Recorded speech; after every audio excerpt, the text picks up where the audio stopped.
Hello दोस्तों, the success point 2.0 में आप सभी का वेलकम है। आज हम लोग दिल्ली पुलिस कांस्टेबल के लिए प्रैक्टिस सेट 10 करेंगे। तो सेशन में अंत तक बने रहिएगा। चैनल को लाइक, सब्सक्राइब एवं दोस्तों के साथ सेशन को अधिक से अधिक शेयर कर दीजिएगा और बेल आइकन प्रेस कर लीजिएगा ताकि सेशन का नोटिफिकेशन हमेशा आपको मिलते रहे। जो लोग इस चैनल पर नए हैं, चैनल को सब्सक्राइब जरूर कर लीजिएगा। तो आइए इसका पहला क्वेश्चन देखते हैं और साथ ही साथ अपना क्वेश्चन का आंसर लगाते चलिएगा और कमेंट सेक्शन में हमें बताइएगा कि आप लोगों का क्या स्कोर रहा। तो इसका पहला क्वेश्चन कह रहा है कि मानव विकास सूचकांक 2019 के अनुसार भारत का स्थान डैश है। तो इसका सही उत्तर हो जाएगा 129वां। अगला प्रश्न है कि निम्नलिखित में से क्या एक गुणसूत्र संबंधी विकार है। तो गुणसूत्र संबंधी विकार है डाउन्स लक्षण यानी कि डाउन्स सिंड्रोम। डाउन्स सिंड्रोम एक आनुवंशिक विकार है जो असमान कोशिका विभाजन के कारण गुणसूत्र 21 के अतिरिक्त पूर्ण या आंशिक प्रतिलिपि के रूप में होता है। अगला प्रश्न है कि मांडवी सागर बीच डैश में स्थित है। तो ये स्थित है कहाँ पे? गुजरात में। अगला प्रश्न है कि भारत के प्रसिद्ध स्मारकों के संदर्भ में निम्नलिखित में से कौन सा युग्म गलत है। तो इसका सही विकल्प होगा होशंग शाह का मकबरा, दिल्ली। अगला है उज्जैन डैश नदी के पूर्व की ओर मालवा के पठार पर स्थित है। तो इसका सही विकल्प होगा छिप्रा। ठीक है, अगला प्रश्न पे चलिए। कह रहा है कि खिलाड़ियों और उनसे संबंधित खेलों के संदर्भ में निम्नलिखित में से कौन सा युग्म सुमेलित नहीं है। तो टाइगर वुड्स स्नूकर, ये क्या है? सुमेलित नहीं है। टाइगर वुड्स एक अमेरिकी पेशेवर गोल्फर है। वह अगस्त 1999 से सितंबर 2004 तक और फिर जून 2005 से अक्टूबर 2010 तक विश्व के शीर्ष रैंक पर रहने वाले गोल्फर थे। अगला प्रश्न है कि निम्नलिखित में से कौन सी योजना वित्त मंत्रालय से संबंधित नहीं है। तो आइए इसका सही विकल्प लगा दीजिए, प्रधानमंत्री कौशल विकास योजना। अगला है कि किसी ग्रह का रंग निम्नलिखित में से किस गुण के द्वारा निर्धारित होता है। तो इसका सही विकल्प होगा इसके पृष्ठ का तापमान। अगला है कि डैश में विमुद्रीकरण भारत सरकार द्वारा की गई एक नई पहल थी। तो इसका सही उत्तर होगा नवंबर 2016। अगला, निम्नलिखित में से कौन अपनी चित्रकारी में विशेषज्ञता के लिए नहीं जाना जाता है। तो इसका सही विकल्प होगा हबीब तनवीर।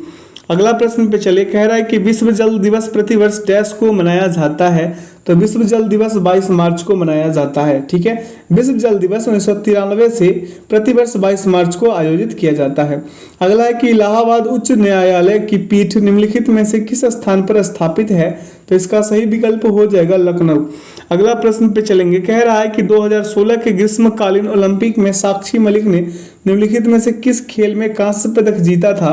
तो इसका सही विकल्प क्या हो जाएगा? कुश्ती। अगला, अगस्त 2020 में निम्नलिखित में से किसका संरक्षण बेहतर बनाने के लिए भारत, बांग्लादेश, नेपाल और म्यांमार के विशेषज्ञ एकत्रित हुए। तो आइए इसका विकल्प लगा देते हैं 3, डॉल्फिन के लिए। किसके लिए? डॉल्फिन के लिए। अगला, अंधेर नगरी चौपट राजा नामक नाटक निम्नलिखित में से किसके द्वारा लिखा गया था। तो इसका सही विकल्प होगा भारतेंदु हरिश्चंद्र। क्या हो जाएगा? भारतेंदु हरिश्चंद्र।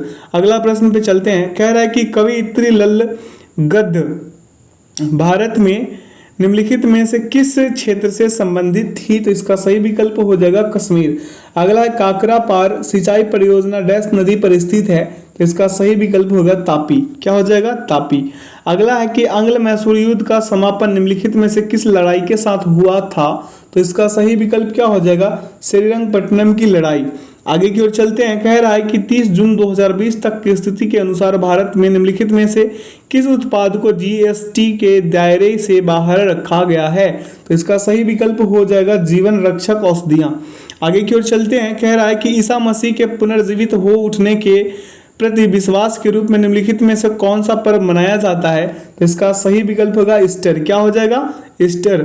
अगला प्रश्न पे चलेंगे। अगला प्रश्न क्या कह रहा है कि भारत सरकार ने, क्या कह रहा है? भारत सरकार ने डैश को मिलाकर अपनी परिचालन अवधि के रूप में 15वें वित्त आयोग का गठन किया है। तो इसका सही विकल्प हो जाएगा 2020 से 22। अगला प्रश्न क्या कह रहा है कि औरंगजेब और महाराणा जसवंत सिंह के बीच 15 अप्रैल 1658 को धर्मतपुर का युद्ध हुआ था। यह युद्ध किस नदी के किनारे हुआ था। तो इसका सही विकल्प हो जाएगा नर्मदा। क्या हो जाएगा? नर्मदा हो जाएगा। अगला है कि कश्मीरी कवि डैश द्वारा लिखे गए विक्रमांक देव चरित्र में चालुक्य राजा विक्रमादित्य का वर्णन किया गया है। तो इसका सही विकल्प क्या होगा? विल्हेन। क्या हो जाएगा? विल्हेन द्वारा। अगला प्रश्न है कि बजट 2020-21 के अनुसार पोषण संबंधी कार्यक्रमों के लिए वित्तीय वर्ष 2020-21 हेतु निम्नलिखित में से कितनी राशि प्रस्तावित की गई है? तो इसका सही विकल्प हो जाएगा 35,600 करोड़ रुपए। अगला प्रश्न है कि भारत में निम्नलिखित में से कौन सा बजट का एक प्रकार नहीं है? तो इसका सही विकल्प होगा आरक्षित। अगला, यूनेस्को द्वारा चिन्हित छऊ यानी कि छऊ नृत्य के संदर्भ में निम्नलिखित में से कौन सी छऊ या छऊ नृत्य की एक शैली नहीं है? तो इसका सही विकल्प हो जाएगा कच्छ छऊ यानी कि छऊ। अगला प्रश्न है कि पंग लहाबसोल का पर्व प्रमुख रूप से संपूर्ण डैश में मनाया जाता है? कौन से राज्य में? तो सिक्किम में। अगला, पैन डैश अंकीय एक पद्धति अक्षरांकीय संख्या होती है जिसे आयकर विभाग द्वारा जारी किया जाता है। तो इसका सही विकल्प हो जाएगा क्या? 10 अंकीय। क्या हो जाएगा? 10 अंकीय। ठीक है। अगला है कि जन प्रतिनिधित्व अधिनियम 1951 के अनुसार किसी व्यक्ति के संसद के दोनों सदनों हेतु चुने जाने की स्थिति में उसे डैश दिनों के अंदर सूचित करना होता है कि वह किस सदन में कार्य करना चाहता है। तो इसका सही विकल्प क्या हो जाएगा? 10 दिनों के अंदर। अगला प्रश्न है कि पंजाब हिमालय डैश नदियों के बीच स्थित है? तो पंजाब हिमालय जो है सिंधु एवं सतलज के बीच स्थित है। अगला है कि भारत के महान्यायवादी अटॉर्नी जनरल के रूप में नियुक्त होने के लिए आवश्यक योग्यता कितनी है?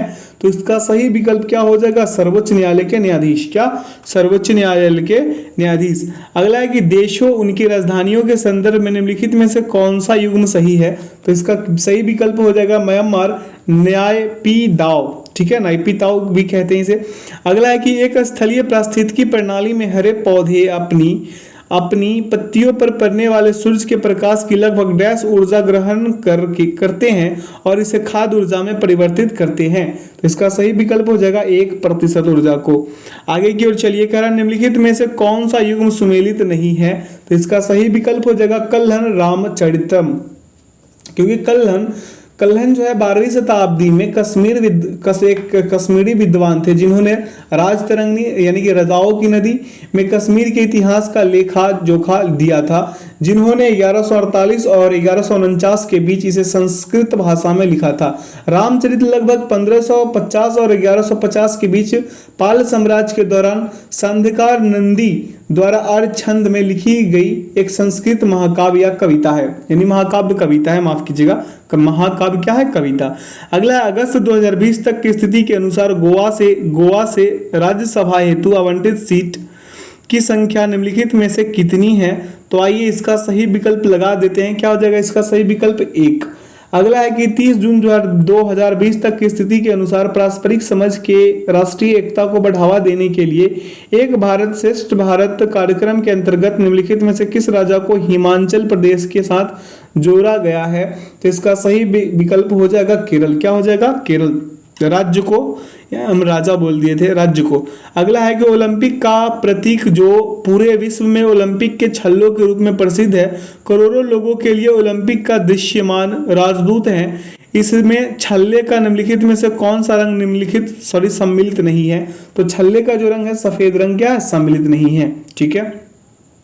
इसमें क्या है कि ओलंपिक खेलों के चिन्ह या प्रतीक के रूप में समान आयामों के आपस में जुड़े 5 छल्ले होते हैं जो 5 प्रमुख महाद्वीप जैसे एशिया, अमेरिका, ऑस्ट्रेलिया या ओशनिया, यूरोप और अफ्रीका को दर्शाते हैं। इन छल्लों को पियरे डी कुर्बिटन ने डिजाइन किया था, जिन्हें आधुनिक ओलंपिक खेलों का सह-संस्थापक माना जाता है। ये 5 अलग अलग रंगों में उपयोग किए जाते हैं जो बाएं से दाएं नीले, पीले, काले, हरे और लाल रंग के होते हैं।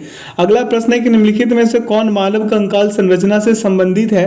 तो इसका सही विकल्प हो जाएगा फीमर। क्या हो जाएगा? फीमर। अगला है कि मुगल बादशाह डैश ने बीजापुर और गोलकुंडा को अपने अधीन कर लिया था। तो इसका सही विकल्प क्या हो जाएगा? औरंगजेब। अगला है कि निम्नलिखित में से किसे प्रथम कारखाना अधिनियम 1881 के अधिनियम का श्रेय दिया जाता है, जिसमें बाल रोजगार को विनियमित करने के प्रावधान थे। तो इसका सही विकल्प क्या हो जाएगा? Lord Ripon. क्या हो जाएगा? Lord Ripon. अगला प्रश्न है कि निम्नलिखित में से कौन प्रथम भारत रत्न पुरस्कार प्राप्तकर्ताओं में से एक है? तो इसका सही विकल्प हो जाएगा सीवी रमन। क्या हो जाएगा? सीवी रमन। अगला है कि कोरोमंडल का मैदान भारत की डैश दिशा में अवस्थित है? तो इसका सही विकल्प क्या हो जाएगा? दक्षिणी। क्या हो जाएगा? दक्षिणी। अगला है कि भारत में डैश संवैधानिक संशोधन अधिनियम 1988 द्वारा मतदान की आयु 21 वर्ष से घटाकर 18 वर्ष कर दी गई है। तो इसका सही विकल्प क्या हो जाएगा? 61वें। अगला है कि निम्नलिखित में से कौन सा जल जनित रोग है? जल जनित रोग आपसे पूछ लिया है तो ई कोली। क्या हो जाएगा? इसका सही विकल्प हो जाएगा ई कोली। ठीक है, ई कोलाई, माफ कीजिएगा। क्या हो जाएगा इसका पूरा अगर हम बोले तो ई कोलाई आंतों में पाया जाने वाला एक प्रकार का बैक्टीरिया है। ई कोलाई के कुछ प्रकार के संक्रमण जैसे दस्त तथा निर्जलीकरण जैसे गंभीर लक्षण पैदा कर देती है। आगे की ओर चलते अगला प्रश्न पे। करेंगे कबड्डी के खेल में प्रत्येक टीम में कितने खिलाड़ी होते हैं? कबड्डी के खेल में आपसे पूछा है तो इसका सही विकल्प हो जाएगा 7। अगला है अगस्त 2020 तक की स्थिति के अनुसार संस्कृत मंत्रालय ने भारतीय पुरातत्व सर्वेक्षण के कितने नए मंडलों की घोषणा की है? तो इसका सही विकल्प लगा दे आप तो क्या हो जाएगा? 7। क्या हो जाएगा? 7। ठीक है, आगे की ओर चलते हैं। प्रश्न कह रहा है कि 91वें अकादमी पुरस्कार में सर्वश्रेष्ठ फिल्म का ऑस्कर पुरस्कार जीतने वाली पहली गैर अंग्रेजी फिल्म फीचर फिल्म डैश है? तो इसका सही विकल्प हो जाएगा पैरासाइट। अगला निम्नलिखित में से कौन सा जैन धर्म का एक संप्रदाय है? जैन धर्म का एक संप्रदाय दिगंबर है। क्या है? दिगंबर। अगला प्रश्न पे चलिए। कह रहा है कि अगस्त 2020 तक की स्थिति के अनुसार निम्नलिखित में से किस राज्य में द्विसदन प्रणाली लागू है? तो इसका सही विकल्प हो जाएगा महाराष्ट्र। अगला प्रश्न पे चलेंगे। कह रहा है कि 14वीं शताब्दी में निम्नलिखित में से कौन सा यात्री भारत आया था? तो आया था इब्न बतूता। कौन आया था? Ibn Battuta. यहाँ से रीजनिंग्स का क्वेश्चन शुरू है तो फटाफट कॉपी और कलम उठाइए और सॉल्यूशन करना शुरू कर दीजिए। कह रहा है कि उस विकल्प आकृति का चयन कीजिए जो दी गई आकृति में प्रश्नवाचक चिन्ह के स्थान पर आएगी और पैटर्न को पूर्ण करेगी। ध्यानपूर्वक अगर आप देखें तो विकल्प 4 जो है इसका सही उत्तर होंगे। सेम एग्जाम जैसा फीलिंग लीजिए, वीडियो को पॉज करके या फिर आगे पीछे करके इसे कर लीजिएगा। अगला कि उस विकल्प आकृति का चयन कीजिए जो दी गई आकृति में प्रश्न चिन्ह के स्थान पर आएगी और पैटर्न को पूर्ण करेंगी। ध्यानपूर्वक देखिएगा तो ये जो छाता जैसा है ये आपको नहीं लग रहा कि ऐसे फिर से इधर खुलेगा, ठीक है, फिर ऐसे जाके यहाँ मुड़ेगा और फिर यहाँ पे कट का साइन आएगा, आगे जाके फिर ऐसे होगा। ठीक है, तो इसका सही विकल्प आइए लगा लेते हैं। क्या हो जाएगा इसका सही विकल्प? विकल्प 3 जो इसका सही उत्तर हो जाएंगे, जो हम अभी थोड़ा देर पहले बता रहे थे। अगला प्रश्न है कि उस विकल्प आकृति का चयन कीजिए जिसका आकृति सी से वही संबंध है जो आकृति बी का आकृति ए से है। तो इसका सही विकल्प लगाइए। क्या हो जाएगा? आकृति ए में, ए से बी में, जैसे आकृति ए से आकृति बी में सबसे बाहरी डिजाइन क्या है? सबसे बाहरी जो आपको दिख रहा होगा, ये जो बाहरी वाला डिजाइन है, ये जो बाहरी वाला, वो क्या हो रहा है कि विलुप्त हो जाती है तथा शेष 2 डिजाइनें परस्पर स्थान परिवर्तित करती रहती है। ये वाला देखिए, इसमें का पहला बाहरी वाला डिजाइन विलुप्त हुआ, यहाँ पे आ गया, तो इसमें का बाहरी वाला डिजाइन विलुप्त कीजिएगा तो इसके अंदर ऐसा वाला बन जाएगा, यानी विकल्प 2 इसका सही, सॉरी माफ कीजिएगा, विकल्प 1 जैसा एक बला बन जाएगा, क्योंकि ये अदल बदल भी तो करता है, यानी कि ये बड़ा वाला त्रिभुज के अंदर ये वर्ग हो जाएगा, यानी कि विकल्प जो है एक सही, ये इसको गलत कर दीजिए मेरे दोस्त। अगला प्रश्न पे चलिए। कह रहा है कि वह विकल्प आकृति चुने जो दी गई आकृति में सन्निहित है, घुमाने की अनुमति आपको बिल्कुल भी नहीं दी गई है। ठीक है, तो आइए वो आकृति को हम चुने जो क्या है? विकल्प में सन्निहित है। ठीक है, घुमाने की अनुमति भी आपको नहीं दी गई है, तो यहाँ पे इसका विकल्प जो है विकल्प 2 इसका सही उत्तर हो जाएंगे। अगले प्रश्न पे चलते हैं। कह रहा है कि एक घन के 6 पृष्ठों पर वह 6 भिन्न प्रतीक बने हैं। प्रतीक ये देखिए, ये जो ऐसा बर्फी जैसा है, ये माइनस एरो और फिर खाली जैसा वर्ग है, भाग है और सही का निशान है। उसी घन की 3 विभिन्न स्थितियां दी गई है, आकृति में प्रदर्शित है। तो एरो वाले जो है तीर वाले के विपरीत कौन होंगे, आपसे पूछ लिया है। अगर आपको कॉमन करना आता हो तो इसे करना बिल्कुल आसान है। एरो वाले के विपरीत हमसे पूछा है। ठीक है, यहाँ पे देखिए ये जो तीर है, ये जो सही वाले निशान है इसके ठीक विपरीत हम ले लेंगे। ठीक है, एंटी क्लॉकवाइज, सॉरी क्लॉकवाइज चलेंगे। क्या चलेंगे? क्लॉकवाइज हम चलेंगे। तो ये जो टिक का निशान है, इसके बाद क्या है? भागा का निशान है। उसके बाद ये ऐसा वर्ग जैसा है, फिर यहाँ पे टिक का, फिर यहाँ से ऐसे चलेंगे तो माइनस, और माइनस के बाद एरो, यानी कि एरो का विपरीत क्या हो जाएंगे? वर्ग जैसा, खाली वर्ग जैसा, यानी विकल्प 2 सही हो जाएंगे। अगले प्रश्न पे चलिए। कह रहा निम्नलिखित 4 शब्दों में से 3 में एक निश्चित प्रकार की समानता है और एक असंगत है, उस असंगत विकल्प का चयन कर लीजिए। अब यहाँ पे असंगत विकल्प का चयन करना बोल रहा है, तो दौड़ना है, कूदना है, उछलना है, ये सभी क्या है? ये सभी जो है मनुष्य के ऐच्छिक यानी कि ऐच्छिक क्रिया में है, लेकिन धकेलना जो है ये दूसरे का ऐच्छिक से संबंधित है ना। चलिए आगे की ओर चल रहे। कह रहा है उस समुच्चय का चयन कीजिए जिसकी संख्या के मध्य वही संबंध है जो निम्न समुच्चय की संख्याओं के मध्य है। अब यहाँ पे हमको दिया गया है 174, 87 और 29, यानी कि हम अगर 174 में बटा से 174 बटा 2 कर दे, 2 से भाग लगा दे तो हमें मिल जाएंगे 87, और फिर 87 में हम क्या कर दे? 3 से भाग लगा दे तो हमें मिल जाएंगे 29। सेम यही क्रिया अगर हम विकल्प 4 में दोहराए तो इसका विकल्प जो है सही हो जाएंगे। अगला प्रश्न है कि निम्न संख्या श्रृंखला में प्रश्नवाचक चिन्ह के स्थान पर दिए गए विकल्पों में से कौन सी संख्या आएगी? ध्यान से करें तो इसका सही उत्तर आपको मिल जाएंगे। यानी कि 93 में प्लस 2 कर ले तो हमें 95 मिल गया, ठीक है। फिर 95 में हम अगर प्लस 3 कर दे तो हमें क्या मिल जाएंगे? अगली संख्या 98। फिर 98 जो है उसमें हम कितने ऐड कर ले? 5 ऐड कर ले तो अगली संख्या में 103 मिल गए। फिर हम ऊपर लिख देते हैं यहाँ पे, तो 103 में हम क्या कर ले? 103 में हम 7 ऐड कर दे तो हमें अगली संख्या 110 मिल गई। और फिर ये 110 में हम कितना ऐड कर ले? 2 की संख्या बढ़ाकर 11, तो हमें मिल जाएंगे 121, जो विकल्प बी में निहित है। आगे की ओर चलते अगला प्रश्न पे। कह रहा है कि निम्नलिखित संख्या श्रृंखला में प्रश्नवाचक चिन्ह के स्थान पर दिए गए विकल्पों में से कौन सी संख्या आएगी? ध्यान पूर्वक देखिए आप, ये जो 1713 है इसका करना क्या है कि 17 और -13 कर देंगे तो हमें क्या मिल जाएगा? 4 मिल जाएगा। ठीक उसी प्रकार से हम ये जो 13 है, 13 से 11 अगली संख्या, तो इसको क्या कर लेंगे? 13 - 11, फिर हमें क्या मिल जाएंगे? 2 मिल जाएंगे, ठीक है। अब देखिए अगली संख्या में जो ये 117 है, 117 को हम अलग अलग घटा लेंगे तो 11 में से 7 घटाएंगे, फिर हमें 4 मिला, यानी 4 2 की कहानी चलते आ रही है। तो अगर हम विकल्प से उठाएं, किससे उठाएं? विकल्प से। जैसे आगे बढ़ते हैं, ये 75 का कहानी करके देखते हैं। देखिए 75 को अलग अलग घटाएं तो फिर हमें 2 मिल गए, यानी कि अगर हमें 51 को घटाना शुरू करें, यानी 5 1 को घटाए तो फिर हमें 4 मिलेगा। तो यानी कि मेरा कहने का मतलब यहाँ पे उत्तर होना चाहिए 51, जबकि यहाँ विकल्प में है नहीं। तो आप लोग क्या कीजिए, इसको 51 ही लगाइए, विकल्प में नहीं दिया गया है, कोई नहीं। इसका आंसर में भी ये स्टार मार्क करके दिया गया होगा, तो आप 51 ही इसका आंसर मानिएगा, ठीक है। अगला प्रश्न है कि दिए गए विकल्पों में से वह संख्या चुने जो तीसरी संख्या से उसी प्रकार संबंधित है जिस प्रकार दूसरी संख्या पहली संख्या से है। अब यहाँ पे 11 का हम क्या कर ले? क्यूब और -5 कर दीजिए। तो 11 का क्यूब कितना हो जाएगा? 1331 - 5 कीजिएगा तो हमें मिल जाएंगे 1326। सेम उसी प्रकार से 9 का क्यूब कर लेंगे तो हमें मिल जाएंगे 729। कितने मिल जाएंगे? 729। और ये 729 में से 5 को घटा देंगे तो 724 मिल जाएंगे, जो विकल्प हमें 2 में मिल रही है। अगला है कि यदि दर्पण को दी गई आकृति के दाईं ओर रखा जाए तो दर्पण में निर्मित सही प्रतिबिंब का चयन कीजिए। यहाँ पे आपको दर्पण मिल गया है और यहाँ पे आपको दाईं ओर रखकर बनाने बोल दिया गया है। आइए इसे ध्यानपूर्वक करें।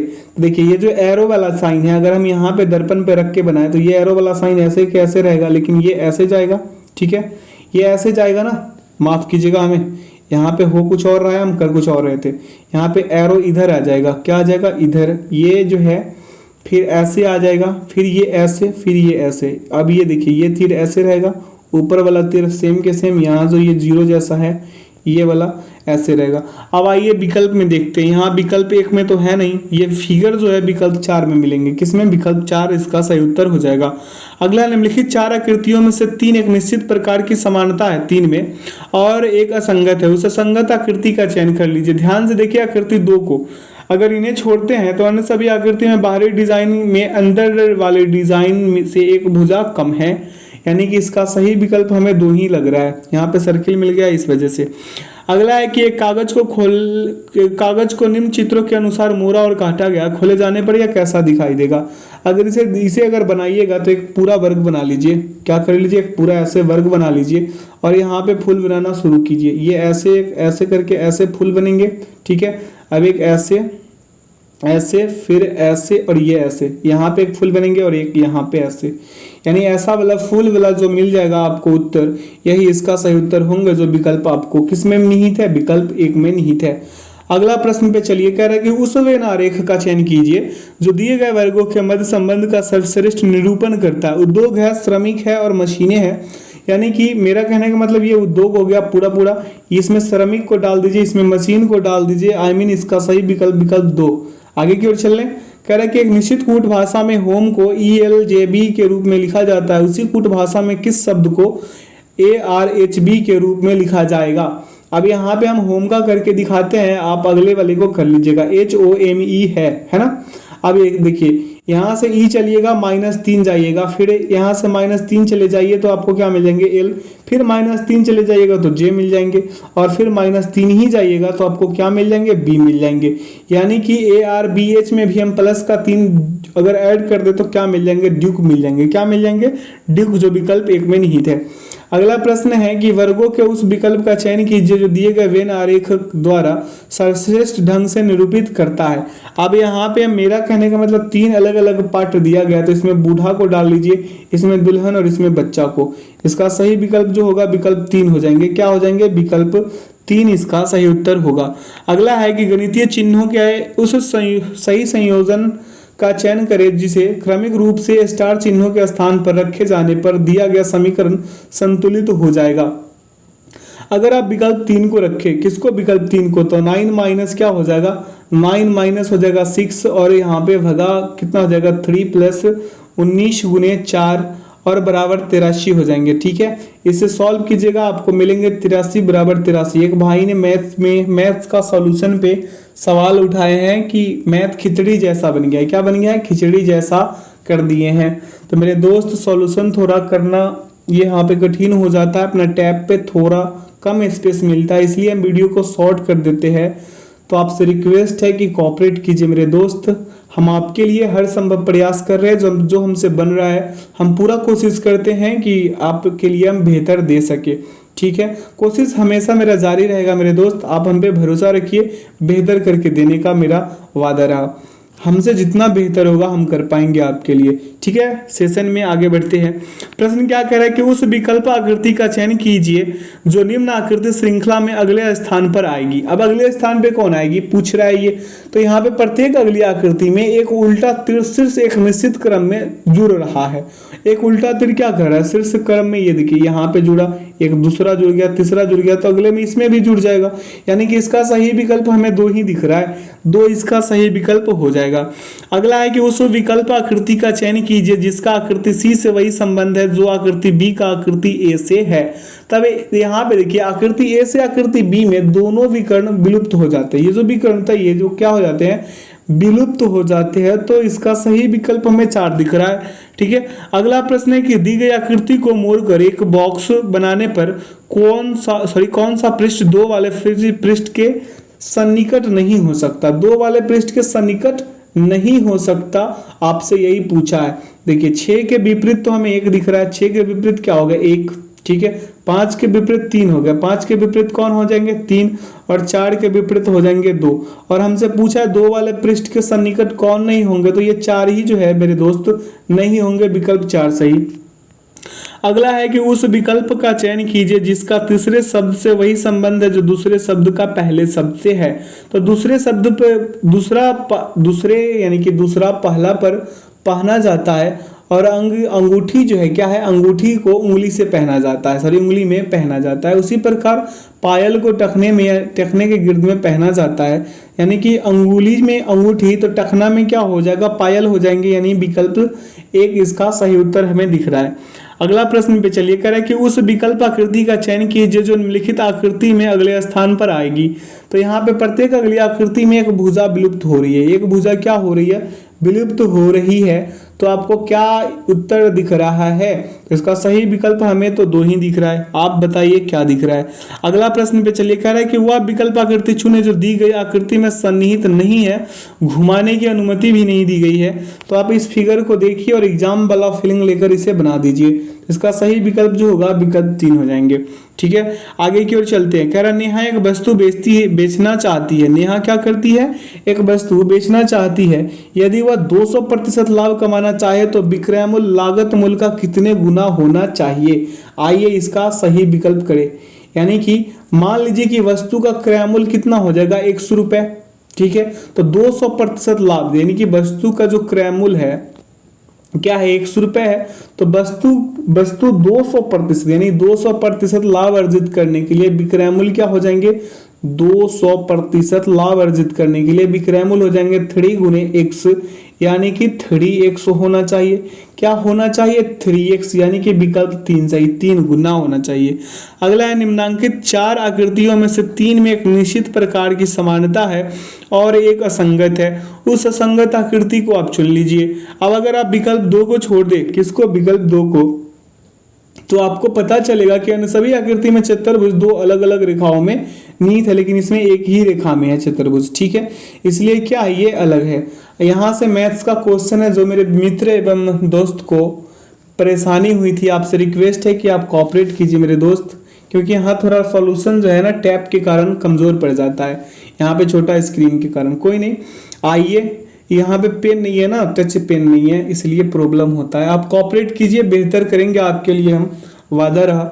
आइए प्रश्न को देखते हैं। क्या कह रहा है कि एक हेनरी एक कंपनी में काम कर रहा है।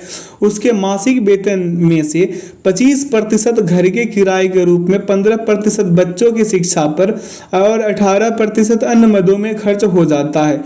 यदि उसकी मासिक बचत 7560 रुपए है तो उसका मासिक वेतन रुपए में कितना है? आपसे पूछा है।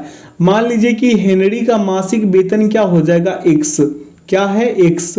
और बचत बराबर, ये हम ब लिख देते हैं समझने के लिए। ठीक है, तो बचत बराबर क्या हो जाएगा? 100 और माइनस क्या हो जाएगा? 25 और प्लस 15 क्या हो जाएगा? 15 और प्लस 18 हो जाएंगे। ठीक है, इसे कीजिएगा तो क्या आएंगे? 42%। कितने आएंगे? 42%। और ये 42% यानी कि x का अगर हम 42% निकालें, किसका? x का क्या निकाल ले? 42% बराबर कितने हो जाएंगे? 7560। कितने हो जाएंगे? 7560 हो जाएंगे। अब आइए अगले स्टेप पे हम इसे करते हैं। तो यानी कि x का 42% बराबर कितने? 7560। तो x गुने हम लिख लें 42/100 और क्या हो जाएगा? बराबर में 7560। ठीक है, 7560। तो x बराबर लिख सकते हैं हम इसे 7560 गुने कितने? 100 और बटा में हो जाएंगे 42। अब इसे काटपीट मचाइएगा, 18,000 उत्तर आ जाएंगे, जो विकल्प 1 में निहित है। अगला प्रश्न है कि एक दुकानदार अपनी वस्तुओं पर क्रय मूल्य से 32% अधिक मूल्य अंकित करता है। वह 3/5 वस्तुओं को अंकित मूल्य पर 1/5 वस्तुओं को अंकित मूल्य पर 20% की छूट देते हुए और शेष वस्तुओं को अंकित मूल्य पर 40% की छूट देते हुए बेचता है, तो उसका लाभ या हानि प्रतिशत क्या है? अब मान लीजिए कि वस्तु का जो क्रय मूल्य है ये क्या हो जाएगा? वस्तु का सिप्पी हो जाएगा कितना? 100 रुपए। ठीक है, अब वस्तु का अंकित मूल्य कितना हो जाएगा? अंकित मूल्य हो जाएगा 100 और प्लस 32, यानी कि कितने हो जाएंगे? 132। कोई दिक्कत नहीं होना चाहिए। अब देखिए 3/5 वस्तुओं का विक्रय मूल्य बराबर करें, 3/5 वस्तुओं का अगर हम विक्रय मूल्य करें तो क्या हो जाएगा? यहाँ पे 3/5 माफ कीजिएगा, हमें क्या हो जाएगा? 3/5 गुने कितने हो जाएंगे? 132। अब इसे काटिएगा तो आएंगे आपसे 79.2। ठीक है, अब अगले स्टेप पे अगर चले हम तो क्या हो जाएगा? यहाँ पे हो जाएगा 1/5 वस्तुओं का विक्रय मूल्य निकाल लेंगे तो क्या हो जाएगा? 1/5 और गुने 132। अब इसे कीजिएगा तो, और 132 का कितना? 80%। कितने? 80%, क्योंकि 20% छूट देता है ये। तो आगे चलिए क्या हो जाएगा? 1/5 गुने 132 और गुने कितने हो जाएंगे? हो जाएंगे यहाँ पे 80/100। अब इसे काटपीट मचाइएगा तो 21.12 आएंगे, यानी कि 21.12 आएंगे। 21 कितने आएंगे? 12। ठीक है, अब आगे चलते हैं अगले स्टेप पे। क्या हो जाएगा? यहाँ से शेष वस्तु अगर हम निकालें तो 1 - 3/5 और माइनस का क्या हो जाएगा? 1/5 इज इक्वल टू 1 - 4/5 और यहाँ पे क्या आ जाएंगे 1/5।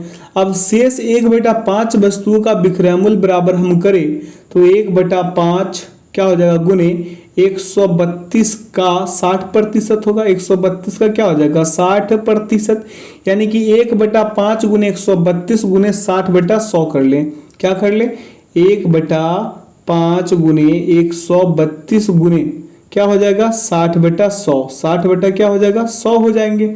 अब आइए इसे काट पीट में चाहिए तो 15.84 आएंगे। कितने आएंगे 15.84।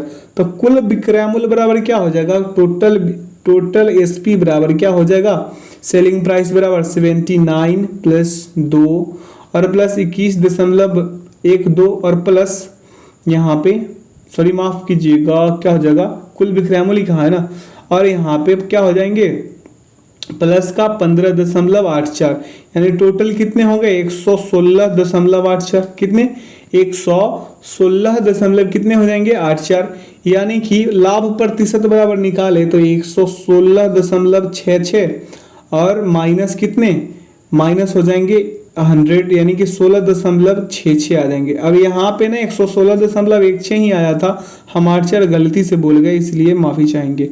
अगले प्रश्न पे चल लें। यहाँ से इसका सही उत्तर क्या हो जाएगा, इसका सही उत्तर यहाँ पे लगाना रह गया था तो इसका सही उत्तर होगा 16.16 लाभ। अगला है कि एक परीक्षा में छात्रों के एक समूह के अंकों का माफ कीजिएगा अंकों का औसत 64 है। यदि 20% छात्रों के अंकों का औसत 91 और 25% छात्रों के अंकों का औसत 31 हो तो शेष छात्रों के अंकों का औसत दशमलव के 1 अंक तक शुद्ध क्या होगा। तो यहाँ पे माना कि छात्रों की संख्या क्या हो जाएगी स्टूडेंट की संख्या हो जाएगी 100। ठीक है, अब देखिए 100 छात्रों का कुल अंक यानी कि 64 गुने अगर हम करें 100 तो हमें मिलेंगे 6400। कोई दिक्कत 6400 मिल गए ना। अब शेष छात्रों का कुल अंक बराबर निकाले तो 6400 माइनस करेंगे 20 गुने क्या 90 और प्लस 285 गुने कितना 31। ठीक है 31, तो यहाँ पे 6400 माइनस कितना हो जाएगा 1820 गुना कीजिएगा 1820 और क्या हो जाएंगे प्लस में हो जाएंगे 775। कितने 775 हो जाएंगे। अब आइए इसे घटाइएगा तो आपको मिलेंगे 3805। कितने मिलेंगे 3805, तो 3805/55 कर लीजिए। कितना कर लीजिए 55, काट पीट मचा दीजिए 69.18 आ जाएंगे। ठीक है, जो विकल्प किसमें नहीं थे 69.18 लगभग विकल्प 2। अगला प्रश्न पे चलते हैं। कह रहा है कि ए और बी एक साथ मिलकर किसी काम को 10 दिनों में समाप्त कर सकते हैं, बी और सी उसी काम को एक साथ मिलकर 15 दिनों में समाप्त कर सकते हैं, और ए और सी एक साथ मिलकर उसी काम को 20 दिनों में समाप्त कर सकते हैं। अकेला सी उसी काम को कितने दिनों में समाप्त कर सकता है। तो यहाँ पे ए प्लस बी प्लस सी का एक दिन का काम निकाल लीजिए। क्या ए प्लस बी प्लस सी का एक दिन का काम निकालिएगा तो क्या होगा 1/2 इंटू 1/10 प्लस 1/15 और प्लस क्या हो जाएगा 1/20। ठीक है 1/20, सभी का एलसीएम कीजिएगा तो आएंगे आपको 60। यही दिक्कत हो रहा है, देख रहे हैं इस जगह ही कम बच रहा है। अब इसे कीजिएगा तो क्या हो जाएगा ये 6 प्लस ये 4 ये प्लस 3 ये कितना 3। अब यहाँ पे बराबर में 1/2 ये रहेगा ही, कीजिएगा तो आएंगे 13 बटा कितना 120, यानी कि सी का एक दिन का काम हम निकाले तो क्या हो जाएगा 13/120 और माइनस 1/10। इसे सॉल्व कीजिएगा तो एलसीएम लीजिए 120 और ये 13 और यहाँ पे 12। ठीक है, कोई दिक्कत नहीं होना चाहिए। और यहाँ पे आ कितने जाएंगे आपका 120। कितने 120, यानी सी एक अकेला काम को करेंगे 120 दिनों में। ठीक है, आगे की ओर चलते हैं। कह रहा है कि वह संख्या क्या होंगी जो हमेशा 2 अंक की संख्या और संख्या के अंकों को परस्पर बदलकर प्राप्त की गई संख्या के योग का गुणनखंड हो। तो मान लीजिए संख्या क्या हो जाएगा 10 x प्लस वाई हो जाएंगे। अब अंकों को पलटने पर बनी संख्या क्या हो जाएगा 10y प्लस x हो जाएंगे, यानी कि 10x plus Y plus 10y plus x। ठीक है, और बराबर क्या आ जाएगा x into X plus Y. अब इसे सॉल्व कीजिएगा आ जाएंगे 11 कहीं दिख रहा है विकल्प 3 में। अगला प्रश्न है कि एक ऋण का भुगतान 5808 रुपए की 2 समान वार्षिक किस्तों में किया जाता है। यदि चक्रवृद्धि ब्याज की दर जिसकी गणना वार्षिक तौर पर होती है 10% वार्षिक है तो ऋण की कुल राशि कितनी है। ऋण की कुल राशि पूछा है ना, तो समान वार्षिक किस्त में क्या होता है कि 5808 रुपए की ऋण जो होगी, मतलब रुपए की जो ऋण कुल राशि कितना हो जाएगा। आइए इसे करते हैं। जैसे 5808 और बटा में क्या हो जाएगा 1 + r/100 और ब्रैकेट में ले लेंगे इसे और प्लस यहाँ पे 5808 और बटा में क्या हो जाएगा 1 + r/100 का क्या हो जाएगा स्क्वायर। अब इसे सॉल्व कीजिएगा आप तो आपको अंततः मिलेंगे कितना 5808 और गुने 10 और बटा में मिल जाएंगे क्या 11 और प्लस क्या हो जाएगा। फिर इधर ऊपर लिख दें, क्या ऊपर ही लिख देते हैं या फिर अगले टैब पे ले लेते हैं, ठीक है, जगह कम है। यहाँ पे देखिए 5808 गुने क्या हो जाएंगे 10 और बटा हो जाएंगे 11 और प्लस फिर क्या हो जाएगा 5808 और गुने 100 क्या हो जाएगा गुने 100 बेटा 121। इसे सॉल्व कीजिएगा आपको मिलेंगे 5280 प्लस 4800 और टोटल कितने हो जाएंगे 10080 जो विकल्प 2 में निहित है। अब यही जो अभी हम 2 स्टेप शॉर्ट किए ना, इसी के लिए आप कमेंट सेक्शन में बोलिएगा कि मैथ्स का खिचड़ी हो गई है। खैर कॉपरेट कीजिए मेरे दोस्त, ये बोलने का भी नौबत आएगा नहीं। अगला है कि एक प्रकाशक थोक विक्रेता को एक पुस्तक 30% के लाभ पर बेचता है। थोक विक्रेता खुदरा विक्रेता को वह पुस्तक 25% के लाभ पर बेचता है। फिर वह पुस्तक ग्राहक को 20% के लाभ पर लाभार्जन पर 312 रुपए में बेची जाती है। थोक विक्रेता के लिए पुस्तक का क्रय मूल्य रुपए में कितना होगा। मान लीजिए कि प्रकाशक के लिए पुस्तक का मूल्य क्या हो जाएगा 100 रुपए हो जाएंगे। किसके लिए, पब्लिशर के लिए। P बराबर लिख दे x। कोई दिक्कत समझ में आ रही है। अब देखिए अब करेंगे तो x का क्या हो जाएगा, x का 130%, ठीक है, का कितना 125%, इसका का कितना हो जाएगा 120%, समझ रहे हैं, और बराबर लिख दीजिए 312। अब यहाँ पे हम लिख सकते हैं x गुने 130/100, कोई दिक्कत नहीं होना चाहिए आप लोगों को। अब देखिए 125/100 गुने 120/100 हम लिख सकते हैं और बराबर में कितने लिख लेंगे, बराबर में लिख लेंगे 312, ठीक है, कितने लिख लेंगे 312। अब आइए अगले टैब पे लेकर इसे सॉल्व कर देते हैं। तो क्या हो जाएगा x बराबर हो जाएगा 312 गुने 100, ठीक है, और गुने 100, ठीक है। अब आइए इसे बेटा में लिख लीजिए 130 गुने 125 और गुने 120, काटपीट में चाहिएगा आएंगे 160, कितने आएंगे 160 रुपए। तो थोक विक्रेता के लिए पुस्तक का क्रय मूल्य 160 का आप 30 पे 130 निकाल लीजिए, यानी कि 160 का अगर हम 130 निकाले तो 160 गुने 130/100 करेंगे, यानी 200 वाट। कहीं पे दिख रहा है विकल्प 3 सही। आगे की ओर चल लें। कह रहा है कि 6060 रुपए को ए बी और सी के बीच इस प्रकार बांटा जाता है कि यदि ए के हिस्से में से 15 रुपए, बी के हिस्से में से 20 रुपए और सी के हिस्से में से 25 रुपए कम कर दे तो उनके हिस्से का अनुपात 5:7:8 हो जाता है। सी की मूल हिस्सेदारी कितनी रुपए में थी, ये आपसे पूछा है। तो ए का हिस्सा अगर हम करें, किसका, ए का हिस्सा करें तो हम लिख सकते हैं 5k + 15, ठीक है। अब बी का हिस्सा अगर हम लिखे तो लिख सकते हैं 7k + 20, ठीक है। सी का हिस्सा अगर हम लिखे तो लिख सकते हैं 8k प्लस कितना 25। अब सभी को एक फॉर्म में लिखेंगे तो क्या लिखेंगे 5k + 15, ठीक है। 7k ये 15 है मेरे दोस्त, अपने तरफ से कॉपरेट कर लीजिएगा। 7k प्लस क्या हो जाएगा 20 और फिर 8k प्लस क्या हो जाएगा 25 और बराबर लिख लीजिएगा ऊपर 60 यानी कि 6060। अब आइए अगले टैब पे इसे क्लियर करते हैं। तो यहाँ पे k वाले को एक साथ ऐड कर लीजिए तो क्या हो जाएंगे 20k, ठीक है, कितने के 20k + 60 और बराबर में हो जाएगा कितना 60 6060। तो 20k बराबर क्या हो जाएंगे 6060 में से माइनस कर दीजिए 60, यानी कि हो जाएंगे 6000 टोटल। 20 के बराबर कितना हो जाएंगे 6000 हो जाएंगे, ठीक है 6000। अब इसे काट दीजिएगा तो क्या मिल जाएंगे, x के बराबर आपको मिल जाएंगे 300। तो c का हिस्सा पूछा था ना, तो c का हिस्सा हम क्या लिखे थे, c का हिस्सा लिखे थे 8k प्लस 25 लिखे थे। अब यहाँ पे c का हिस्सा पुट आउट कर दीजिए, नहीं 8 गुने 300 और प्लस लिख दीजिए 25 कर दीजिएगा, आ जाएंगे 2425 जो विकल्प सी में निहित है।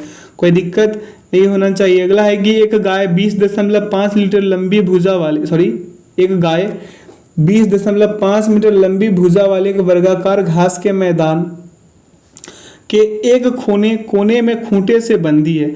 रस्सी की लंबाई 10.5 मीटर है। घास के मैदान के उस भाग का क्षेत्रफल वर्ग मीटर में कितना जिसमें गाय घास नहीं चर सकती है। क्या घास नहीं चर सकती, यानी पाई का मान आप 22/7 का भी प्रयोग कर इसे बना सकते हैं।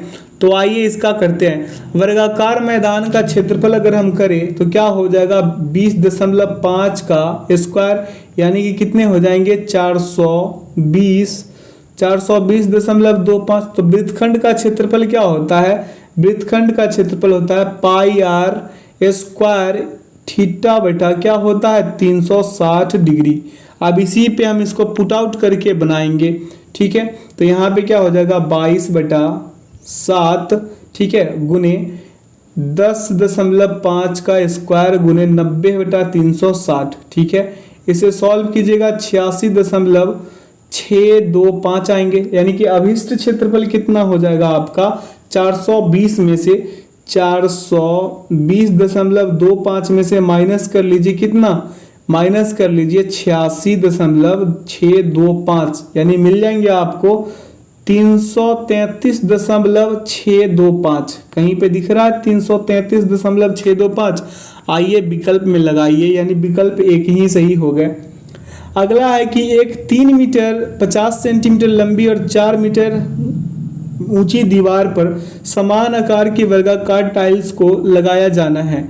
पूरी दीवार को ढकने के लिए संभावित रूप से अधिकतम कितनी टाइल्स की आवश्यकता होंगी। अब यहाँ पे लंबाई बराबर 3 मीटर 50 सेंटीमीटर है, यानी हम सेंटीमीटर में लिखे तो 350 सेंटीमीटर लिख सकते हैं। ऊंचाई बराबर, ये लंबाई था L और ये हाइट है H, ठीक है। तो ये कितना था 4 मीटर था, तो इसे हम डायरेक्ट लिख देते हैं 400 सेंटीमीटर।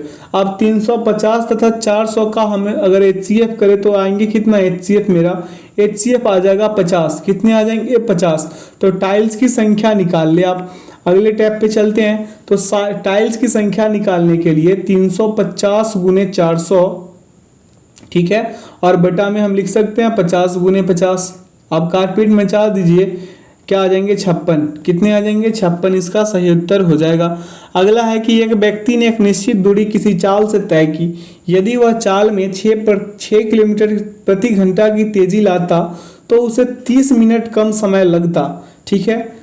तो क्या होता, यदि वह चाल को 4 किलोमीटर प्रति घंटा धीमा करता तो उसे 30 मिनट अधिक समय लगता। उसकी वास्तविक चाल किलोमीटर पर घंटा में क्या है आपसे पूछा है। तो मान लीजिए दूरी क्या होगा x, डिस्टेंस क्या मान ले हम x मान ले, और वास्तविक चाल क्या हो जाएगा, रियल स्पीड जो है इसका क्या हो जाएगा y किलोमीटर पर घंटा। अब यहाँ से आप करिए तो x बटा y minus x plus Y plus 6 बराबर क्या हो जाएगा 30/60, समीकरण 1। अब अगले स्टेप पे चलते हैं, समीकरण 2 निकाल देते हैं। यहाँ से आप सॉल्व कर लीजिएगा। x बटा क्या हो जाएगा y माइनस 4 और माइनस का लिख ले x बटा y और बराबर 30/60। ये समीकरण क्या हो गया 2। और समीकरण 1 और समीकरण 2 को कीजिएगा तो आपको आंसर मिल जाएंगे 24 किलोमीटर पर घंटा। आशा करते हैं ये प्रश्न को आप लोग बखूबी कर पाएंगे। अगला प्रश्न है कि 9 सेंटीमीटर त्रिज्या वाली कांच की एक ठोस गोलाकार गेंद को पिघलाकर 3 मिमी त्रिज्या वाली कांच की छोटी छोटी ठोस गेंदें बनाई गई है।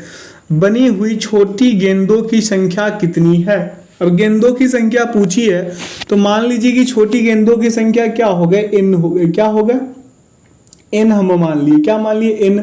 तो हम करेंगे n गुने छोटी गेंदों का आयतन बराबर बड़ी गेंदों का आयतन। आप कॉपी पे लिखिए, यहाँ पे लिखना थोड़ा कठिन है। छोटी क्या है गेंदों का आयतन, क्या है आयतन, हम लिख देते हैं आयतन, ठीक है आयतन, और बराबर बड़े गेंदों की क्या होगा बड़े गेंदों का आयतन, यानी कि n गुने 4/3 पाई गुने आर का स्क्वायर बराबर क्या हो जाएगा 4/3 पाई बड़ी आर का स्क्वायर गुने बड़ी आर का क्यूब है मेरे दोस्त। क्या है? क्यूब है, ये स्क्वायर नहीं है, माफ कीजिएगा, क्यूब। यहाँ पे क्या हो जाएगा n गुने 3 का क्या हो जाएगा क्यूब और बराबर हो जाएगा 9 गुने 10। क्या हो जाएगा? 9 गुने 10 का क्यूब। ठीक है, अब आइए अगले टैब पे इसे क्लियर कर देते हैं। यानी n बराबर हो जाएगा 9 गुने, लिख सकते हैं 9 गुने 9 और फिर लिख सकते हैं 10 गुने 10 और बटा में हम लिख सकते हैं 3 गुने 3 काट पीट मचा दीजिए, 27,000 उत्तर आ जाएंगे। अगला प्रश्न है कि 16,000 रुपए पर 3 वर्ष के लिए 5% वार्षिक की दर से ब्याज की गणना वार्षिक रूप से होने पर चक्रवृद्धि ब्याज और साधारण ब्याज के बीच कितना अंतर होगा।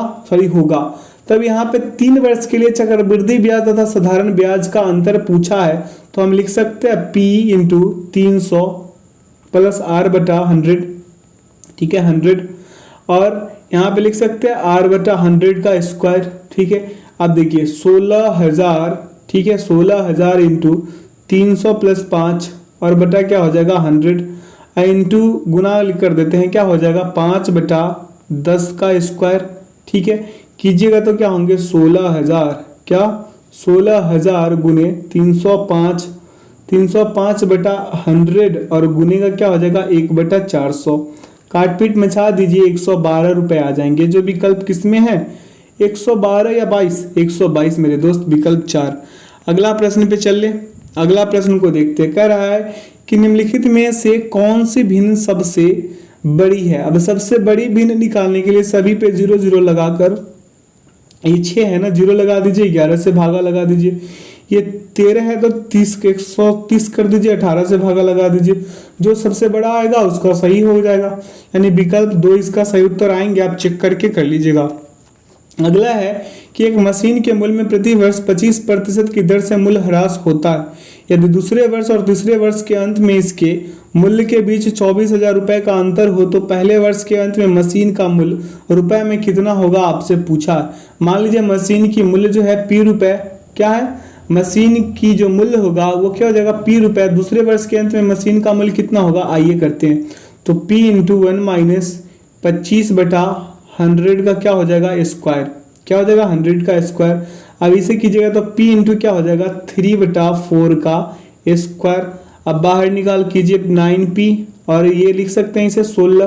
तो तीसरे वर्ष के अंत में मशीन का मूल्य, कॉपी पे लिखिए फटाफट, तीसरे वर्ष के अंत में मशीन का मूल्य बराबर क्या हो जाएगा P इंटू 1 माइनस 25/100 का क्यूब। ठीक है, यानी कि P इंटू 3/4 का क्यूब। अब लिखेंगे इसे क्या 27P/64 लिख सकते हैं। अब आइए प्रश्न से इसे करते हैं, क्या करते हैं प्रश्न से, तो 9P बटा क्या हो जाएगा 16 और माइनस 27P/64, क्या 64। अब यहाँ पे 24,000 कितने मेरे दोस्त 24,000 बराबर में 24,000 एलसीएम लीजिएगा 64 ही आएंगे, कितने आएंगे 64। यानी कि यहाँ पे करेंगे 16 चौके 64 और 9 चौके 36, यानी 36P हो गए। अब यहाँ पे 64 एक मरतब में तो कितने हो जाएंगे 27P के 27P, ये 36P 27P और बराबर कितने 24,000। ठीक है, अब आइए इसे अगले टैब पे करते हैं, तो क्या हो जाएगा 9P बराबर, उसे जब कीजिएगा सॉल्व तो 9P बराबर 24,000 और गुने का कितना हो जाएगा 64। तो P बराबर क्या हो जाएगा, P बराबर हो जाएगा 24,000 गुने 64/9। ठीक है, काट पीट मचा दीजिए, आ जाएंगे 1,70,667 आएंगे, 1,70,667।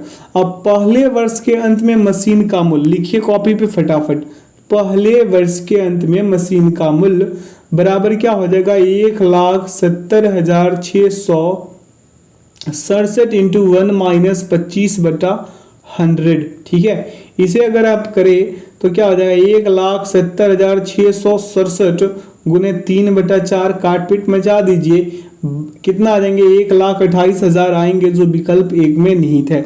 आइए यहाँ से कंप्यूटर का प्रश्न करते हैं। करा पीओपी एक ईमेल संबंधित प्रोटोकॉल है, पीओपी का पूर्ण रूप क्या है, तो इसका सही उत्तर होगा पोस्ट ऑफिस प्रोटोकॉल।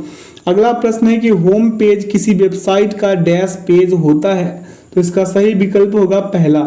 अगला, एमएस एक्सेल में किसी वर्कशीट के शीर्ष टॉप पर निम्नलिखित में से क्या दिखाई देता है, तो फॉर्मूला बार दिखाई देता है।